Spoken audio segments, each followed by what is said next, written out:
Hola, molt bon dia. El meu nom és Joana Soto, soc editora de Pagès Editors. Estem a les portes del juliol.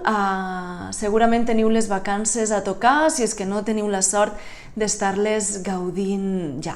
L'estiu és un moment en el que podem parar, relaxar-nos, descansar i segurament podem fer aquelles coses que la voràgine del curs no ens deixa fer, i una de les coses que ens permet l'estiu també és recuperar aquelles tardes llargues de lectura i de descans. Doncs bé, per acompanyar-vos en aquests moments de lectura, nosaltres us volem presentar un llibre meravellós que acabem de publicar ara mateix, que es diu El pianista cec, un llibre que ens descobreix la història de la música a través de la literatura.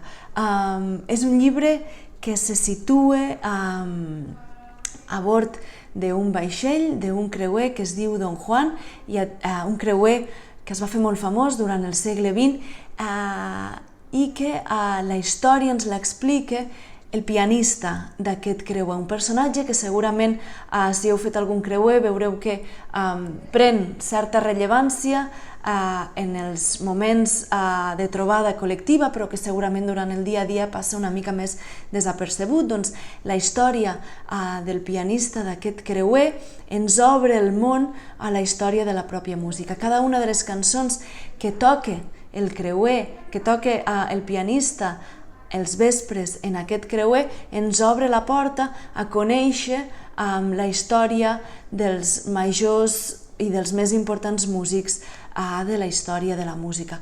Descobrim a través d'aquest llibre un Mozart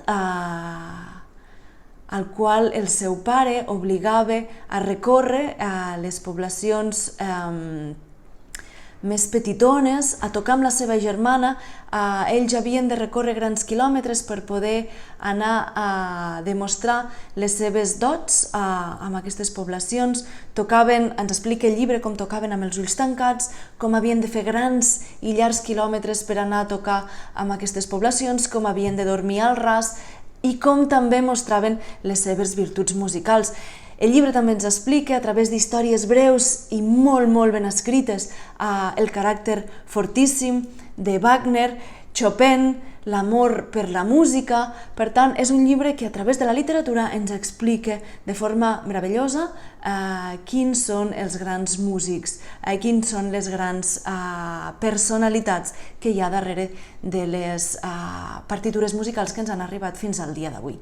Qui l'ha fet aquest llibre? Aquest llibre l'ha fet David Puertas. No és pas un neòfit en la indústria editorial ni en el món del llibre. Ell ha guanyat diversos relats, diversos premis literaris, ha escrit llibres, però sobretot segurament el coneixereu perquè és un activista cultural i és algú que porta la música gravada a la pell, que porta la música a la sang i que ho ha demostrat sobradament. Ell està al capdavant o ha treballat en algunes de les institucions musicals més grans del país, escriu de música també alguns dels mitjans més importants, i una de les coses que l'ha fet més conegut és perquè, així com Màrius Serra juga amb els mots encreuats i ens fa conèixer la música a través dels mots encreuats, David Puertas ha utilitzat l'estratègia de Màrius Serra, però l'ha traslladat en el món musical. Ha fet sudokus que han estat traduïts a moltíssimes llengües i sobretot a Alemanya han estat molt i molt coneguts. Ha venut milers d'exemplars d'aquests sudokus, d'aquests mots encreuats, jugant amb la llengua i amb la música. No és la primera vegada que es llança al món de la narrativa, però segurament aquest és un dels llibres més reeixits. Un llibre absolutament recomanable per llegir durant aquests dies d'estiu.